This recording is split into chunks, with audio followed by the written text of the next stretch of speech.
Guys, papakita ko lang po sa inyo kung paano patuloy yung borax na natira sa palayok.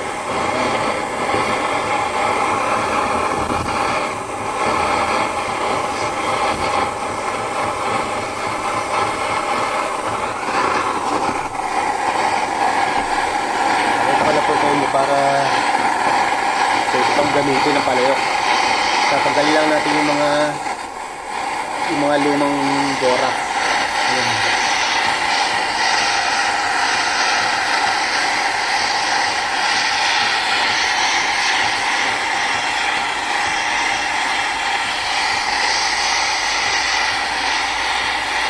Ayan.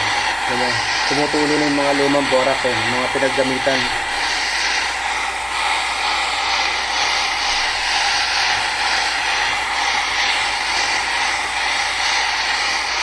Ayan.